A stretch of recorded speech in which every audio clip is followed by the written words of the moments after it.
Well, hello, I'm Matt Willis Bagpiper. On this channel, I make videos to make you a stronger and more confident bagpiper. If you like what you see, please consider hitting that subscribe button, maybe liking the video, and sharing this with anybody else you might think gets some value out of it. Today, part 2 of my own personal Amazon $130 Pakistani-made bagpipe challenge. Now, in the first part, I attempted to make this set playable using just the supplied materials, bag reeds, everything, and to see if I could make it work, and ultimately I could not. I could not get the chanter fully in tune. It got close, but not fully in tune. I couldn't get the drones really to work at all. So today, we're going to be doing lots of stuff. I have a lot of things here at the table. I have a Dremel and safety glasses ready to alter the chanter. I have additional well-conditioned, well-broken chanter reeds right here if the reed that's supplied can't be made to get in tune. I have some Ezeedrone reeds here that are well set up already, but I'm happy to adjust them further to play in this set. And most importantly, I'm going to be re-hemping the bottom of these drones to fit into the bag with my robbies, because the bag itself is tremendously uncomfortable and even somewhat painful to play on. So I'm going to put it in an existing pipe bag with the existing stocks. I know that the dimension of the stock is important, but for this experiment, I think it'll be fine that we're using another set of stocks. So let's dive in and see what we can do.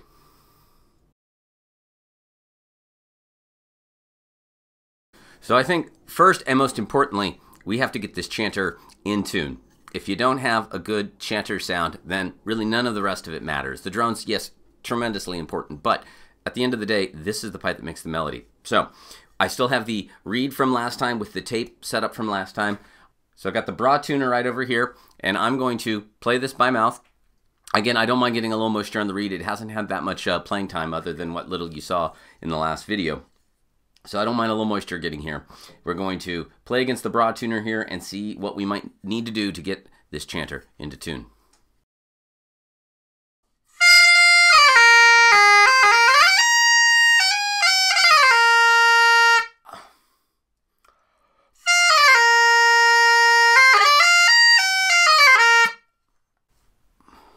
Coming in at about 466.5 right now.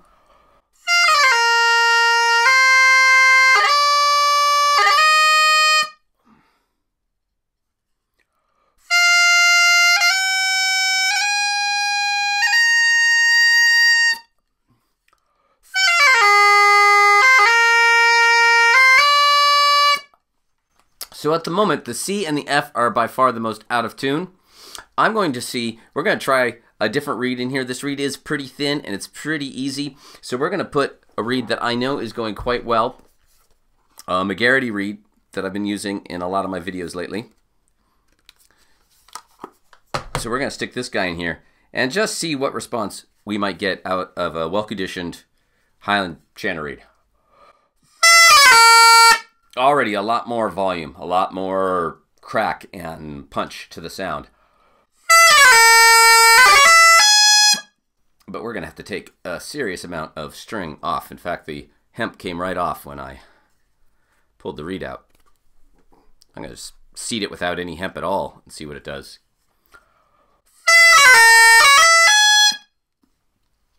All right. Interesting, interesting, interesting.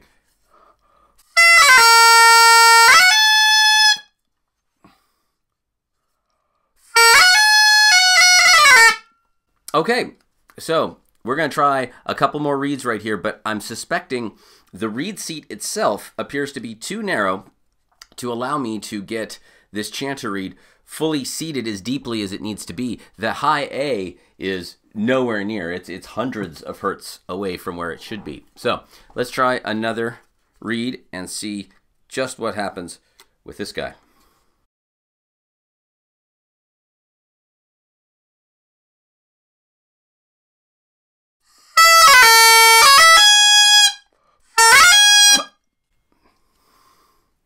I'm going to take all the string off just to seat it as deeply as I can.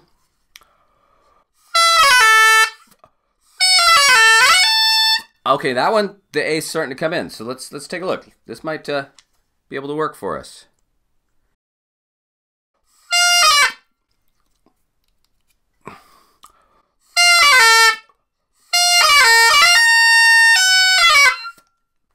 No, when it's seated that deep, it wasn't working.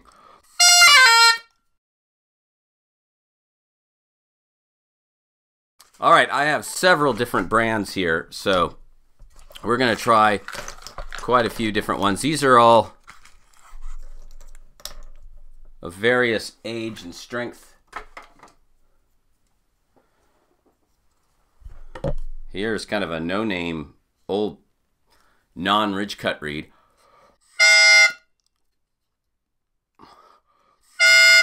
Okay, that one won't work.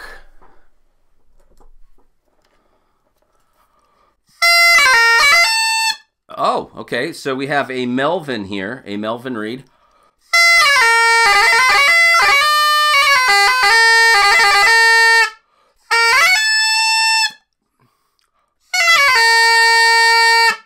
It's tuning at 459.7.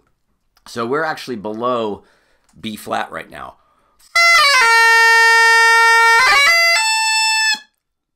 And that high is still flat. We're going to see if maybe, just maybe.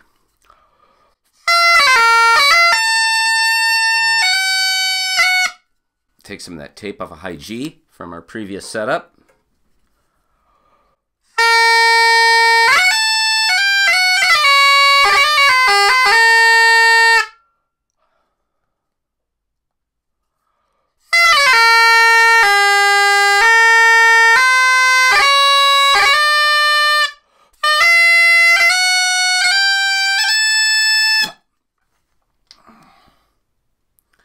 So, I think we can see right here that with the supplied reed, we can get it in tune, but the blowing strength is that of about a practice chanter. It is extremely, extremely weak. I'm actually going to go grab my pressure gauge. So we got the gauge on here.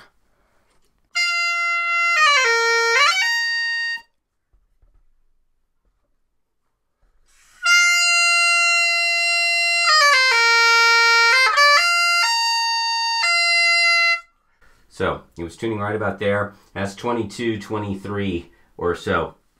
So again, you can see it was tuning at about 22, 23. That's going to be, in my opinion, entirely too weak even for a beginner. I try to get at least a 25 inches of water reed for my beginners. At 22, it's really hard to keep that stable. And any sort of extra pressure, it squeaks, it squeals, it... So, the first test, I think we can see we're simply going to have to replace the chanter with another chanter. Before we do that, we are going to move on to the drones because I want to find where these drones are pitching with these Ezeedrones. If they're pitching in the 470s, great, then we can maybe look at a modern pipe chanter. If they're pitching far lower than that at reasonable places on the pins, then we might have to look at putting a B flat chanter with it. But I think you can see I've tried a variety of reeds of different brands, makes, everything else. Regular Highland bagpipe reeds cannot be made tunable in this, and the amount of dremeling, I had it ready, everybody, but the amount of dremeling I'd have to do, I'd have to alter every note from B to high A, and quite substantially. We'd have a bunch of egg-shaped holes.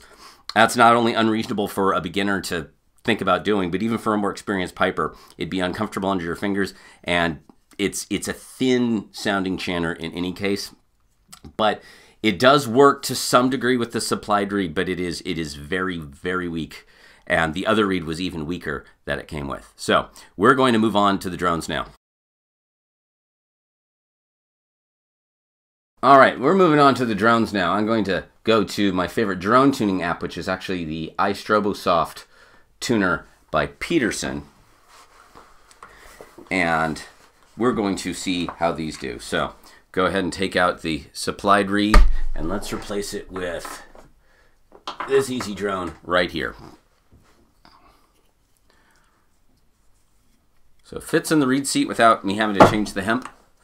And we've got the tuner right here. Let's try to see where it comes in at. That's shutting down pretty readily. Let's see if my other tenor reed does that.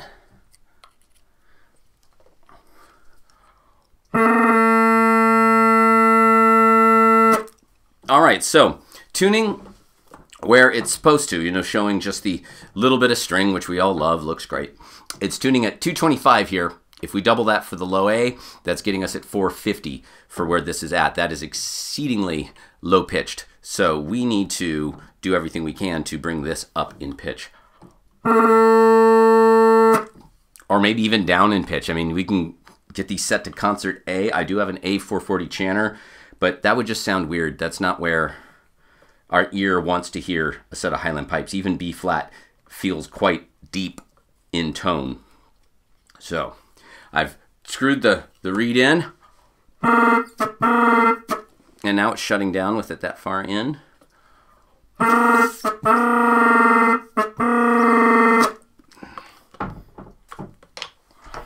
try that first reed again, and I'm going to go ahead and just unscrew the tuning screw a little bit.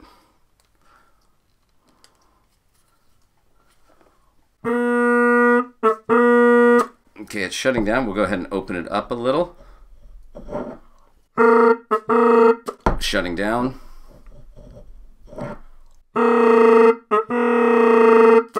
Got a nice Chewbacca kind of growl going on here. Let's try it again. Okay, now it's too far open. Like all Ezees, small adjustments make a huge difference. We're still at that 225 after setting it so that it doesn't shut down. So it's exceedingly deep. So those were some Ezees. I'm going to go grab my box of drone reeds, and we're going to try a couple of different brands in here. All right, so we have an old school Kinnaird tenor reed here. We're going to go ahead and give this one a try. See if a carbon fiber tongued reed gives us any better results than the Ezeedrone. Much better sound out of this. This is a louder reed in my experience. This was a pretty thin drone, so I'm not surprised that we get a bit better volume out of it. But again, you can see it shutting down quite readily. I don't know if there's too much back pressure from the bore design. Shutting down almost immediately.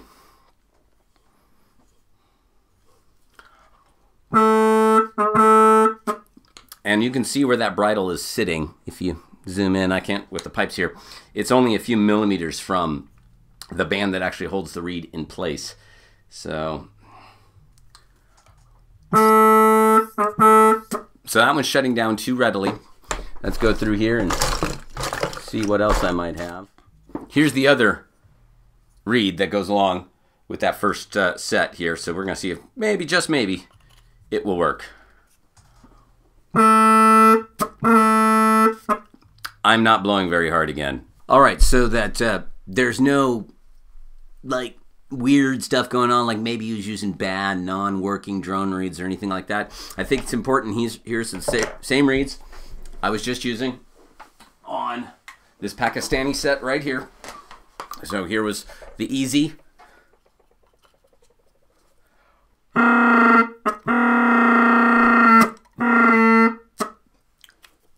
Here's the Kinnaird.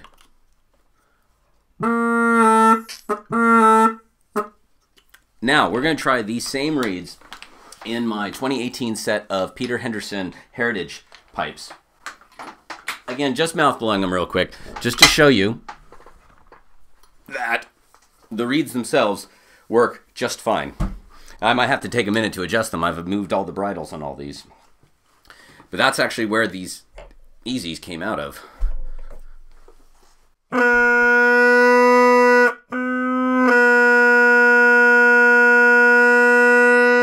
In fact, I can't even shut it down right now because I had to open the bridle for the other set. But you hear, it's working just fine. And let's try the Kinnaird as well. Let's try the other one. I think it has a little less hemp. Yeah.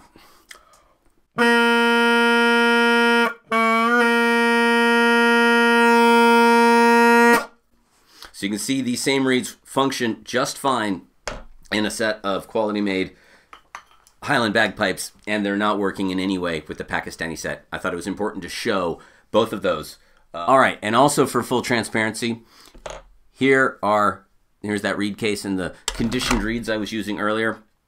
I'm going to have to stick some string on here real quick. In a pinch, I'll actually use this purple stuff that they supplied. Because remember, I had to take all of the hemp off for their chanter.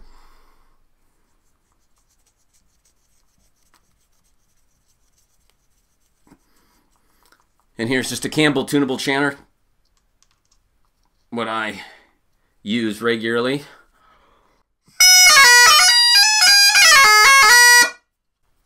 It's, again, same exact reed. Let's stick it in the Pakistani chanter, which we will find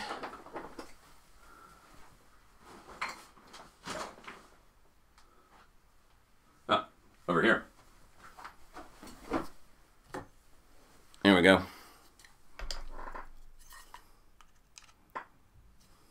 Same reed, I just used out of the other chanter.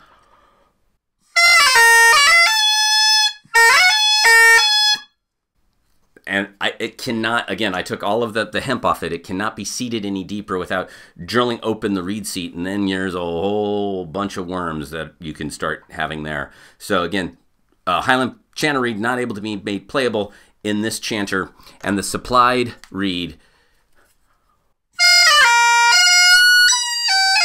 if I blow it at a normal strength, it's squealy and not good. So there we go. Thought that was important to show. Well, this video did not end up turning out quite the way I thought it would. I really thought we could probably get these up and playing, but increasingly it's looking like no. We've tried two completely different styles of reed, the Ezeedrone style plastic tongue reed, as well as a larger carbon fiber Kinnaird style reed. And in my experience, I've been able to make one or the other of these work in any set of Scottish pipes I've ever set up. Not that there's not a lot of other brands, but who has 10, 15 different brands of reeds laying around? I know it works for me. I got Easies all day long everywhere I look because I really like Ezeedrone tenors. I think they sound and perform really, really well.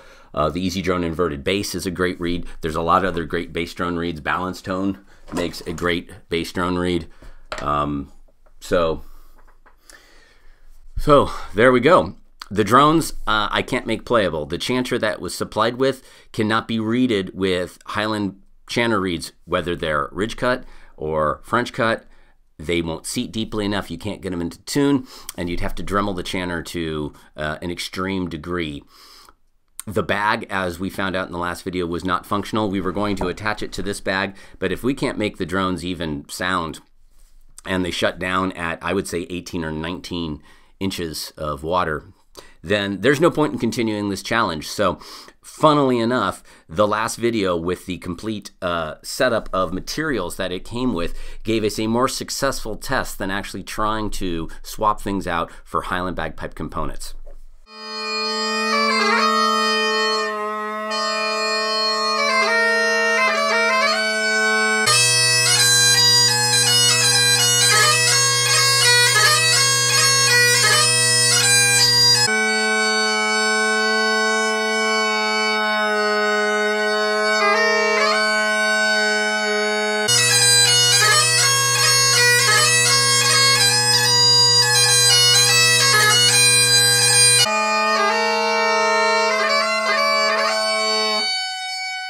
Again, I'm trying to make this as fair as I can. I was actually kind of hoping to surprise everyone and myself with maybe a student model or a low-end bagpipe.